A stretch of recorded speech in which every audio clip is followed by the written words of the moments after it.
Hi, I'm Andre and I'm a black nerd, and it's time for another Teenage Mutant Ninja Kappa episode recappa. Kappa power.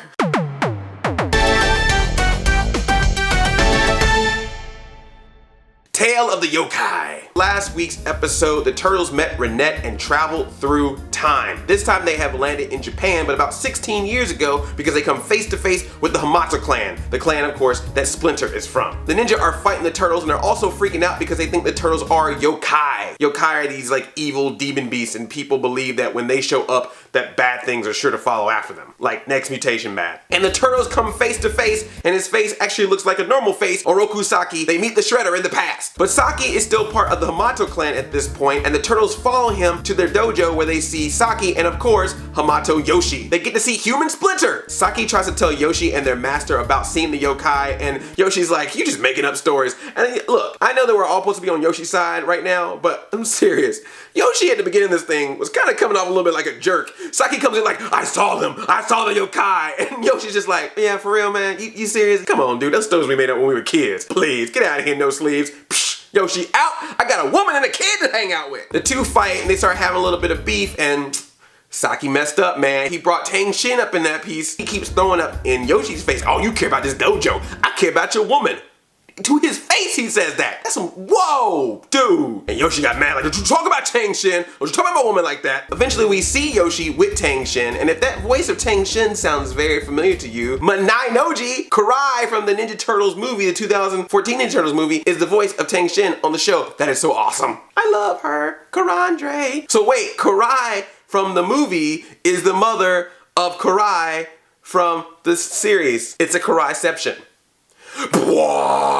Tang Shen and Yoshi are arguing because Tang Shen is like, look, Japan is cool and all, but who wants ninjas anymore? That's done. Let's go to New York, live there, got my daughter here, Miwa. We should just go to New York and raise our family there. And Yoshi's like, look, I like New York and everything too, but the dojo's about to run down, my master's about to die, this place needs to stay up. And she's like, dude, nobody want this no more. Let's go. So they have a little bit of argument. Tang Shen walks away with Miwa and she comes face to face with the turtles, freaks out, Yokai! Saki, who happened to be eavesdropping on the conversation with Yoshi and Tang Shen earlier, crazy dude, fights the turtles off. And that's when Saki pulls that move. He's just like, hey, you know, while we standing here, Tang Shen, I just want to let you know that I like New York and you like New York. And if somebody else don't like New York, then I'm just saying maybe that person don't have to come to New York with us. I mean, if we were going at the same time, take me back. This is what got me. Take me back. He's like, I'm different now. Just give me a chance. I care about you. Saki was throwing down that hardcore nice guy syndrome on her, boy. Yoshi cares more about the dojo, but I care about you. And that's what I liked about this. Tang Shen was even kind of like, nah, I shouldn't know. No, I'm with Yoshi, but just think about it. Think it over. Gives her a kiss on the forehead. Smooth Oroku Saki. And then it pans back and you see Yoshi standing there like, what did you just do, bruh? I liked how they did Saki in this. You saw this sympathetic side to him and how he was hurt and heartbroken. It wasn't just the fact that I'm an evil villain. It was like, no, the dude, you know, man, love will mess you up. It's truth. I've been Saki a couple times. I could have started my own evil ninja clan. The turtles think it would be a great idea since they're in the past to stop Saki right now, but the issue is because they already got in the way and interfered, they're already changing the course of history. Donatello even pulls out a photo of them with April and Casey and see Casey disappearing, Back to the Future style. And they're worried that Tang Shen might end up with Saki, so they go to her and like, look, we're gonna have to be your girlfriends for a second. Girl, you can't be with that Saki. You know Yoshi's the one for you. But I don't know, Saki's all being all cute and stuff. No, girl, I'm telling you, Saki ain't right. Saki's all ticked off because Yoshi doesn't respect him. He can't get Tang Shen. He just gets mad and is like, I'm starting the Foot Clan back up again. Foot Clan used to be around, but it got stopped because the leader of the Hamato clan defeated the leader of the Foot Clan. The leader of the Foot Clan happened to be Saki's father. Bum, bum, bum.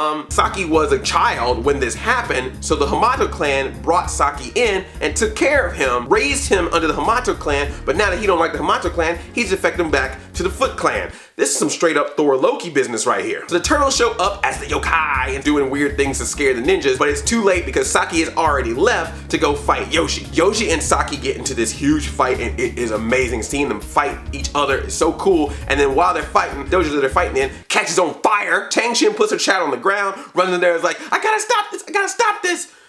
Okay, hold on. This is where it gets a little emotional. So she runs in, right?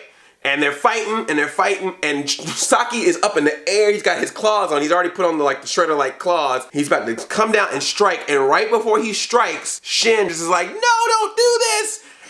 Boom! Shen goes down. They show death. I mean, they don't show like her getting strike, but they show the motion. They show her doing like this, and then she's down on the ground. So you can kind of put 2 and 2 together. And this, man, I was like, I mean, you knew it was coming. I mean, if you know the story, you know it's coming. But still, when it happened, I was just like, holy, oh my gosh. Because I didn't know how they were going to do it. Because they could have done that whole like, oh, it happened in a distance. Oh, we hear a scream. But no, it was like right there like, oh, this just happened. We're experiencing this together, right? Okay. Oh.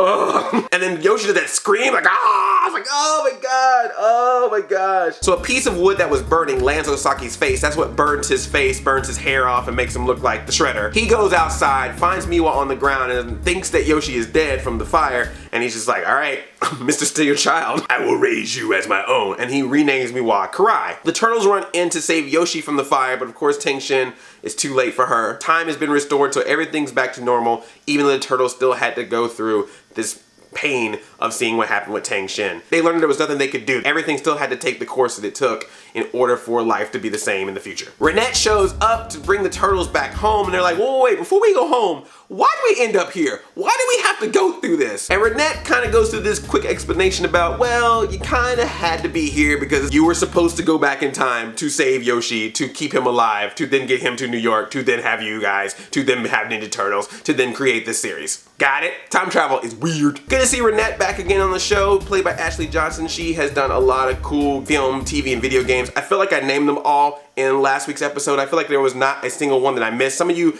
maybe it felt like that maybe there should have been one more that I had mentioned, but I'm sorry. I feel like I got everything about her listed on last week's video. That's all I need to say. This is the last of us discussing this matter.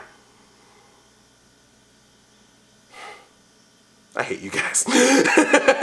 So Renet takes the turtles back to New York City, present day. Everything is back to normal, and the turtles now have a new appreciation for their Master Splinter. And this episode was so freaking wonderful. I loved this episode. It was hard for me to even try to review it because I'm still kind of choked up about it because it was such a good episode. This is a quintessential episode to show how amazing this series is. It had humor, it had heart, it had drama, it had everything. Loved it, loved it, loved it. Tell the Yokai, big thumbs up for me. Let me know what you thought about this episode. And if you were Tang Shen, who would you have chosen? Are you Team Yoshi or Team Saki? I love you like a play Kappa. I'm Addy 5000. Chain chomp, yo. If you're new here, tickle that subscribe button to watch new videos from me, and make sure you check out all the rest of my Ninja Turtle recaps.